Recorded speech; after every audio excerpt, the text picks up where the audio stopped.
देवी Bhagavatam Mahapuran doctor Kislay Pandey के साथ। इस भाग में नारायण कहते हैं कि हजारों पापी प्राणियों के शव स्पर्श से जो पाप तुम्हें लगेगा वो भगवती के मंत्र की उपासना करने वाले पुण्यात्मा भक्तों के स्नान से नष्ट हो जाएगा। यानी मंत्र क्या है? आप माँ को ध्यान में रख के जो भी हृदय से निकलता है और उसमें जो अपने आप को साध दे, झोंक दे, उसे कहते हैं पुण्यात्मा भक्त। जो माँ की भक्ति से पुण्य भी नहीं चाहता, माँ की भक्ति से कोई आकांक्षा नहीं है, न धन की, न साधन की, किसी भी आवश्यकता नहीं।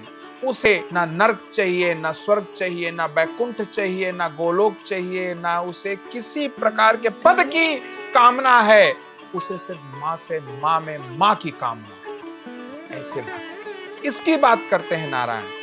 तो कहते हैं कि ऐसे पुण्यात्मा भक्त जब स्नान करेंगे तो तुम्हारा सारा पाप नष्ट हो जाएगा, तुम्हारा सारा कष्ट नष्ट हो जाएगा, तुम्हारी जो पीड़ा होगी गंगे वो नष्ट होगी। इसके आगे नारायण कहते हैं कि हे शुभे, तुम सरस्वती आदि श्रेष्ठ नदियों के साथ भारतवर्ष में निवास करोगी। भारतवर्ष वास्तव में पूर्व काल में पूरी पृथ्वी तो समय के साथ धीरे धीरे कई आक्रांताओं के कारण छोटा होता चला गया, वरना पूरी पृथ्वी को भारत कहा जाता।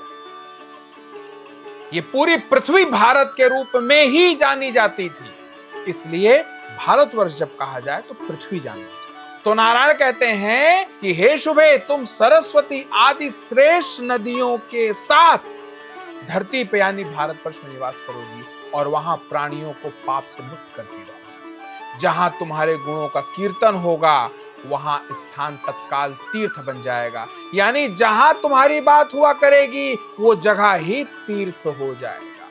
तुम्हारे रज कण का स्पर्श मात्र हो जाने पर पापी भी पवित्र हो जाएगा गंगे, और उन रज कणों की जितनी संख्या होगी उतने वर्ष तक वो जिसने तुमको स्पर्श किया है, तुम्हारी गुण का कीर्तन किया है, तुम्हारा चिंतन किया है, तुम्हारा मनन किया है, तुम्हारा ध्यान किया है, वो उतने वर्षों तक देवी लोक में निश्चित रूप से स्थान करेगा, निश्चित रूप से निवास करेगा। जो मनुष्य ज्ञान तथा भक्ति से युक्त होकर मेरे नाम का स्मरण करते हुए तुम्हारे जल में अपने प्राणों का त्याग करेंगे, वे मेरे लोक यानी श्रीहरि लोक में जाएंगे और वहां पर दीर्घ काल तक उनके श्रेष्ठ यानी मेरे श्रेष्ठ पार्षदों के रूप में प्रतिष्ठित होंगे और असंख्य प्रकृति प्रलय देखेंगे। ऐसा आशीर्वाद, ऐसा वचन, ऐसा आश्वासन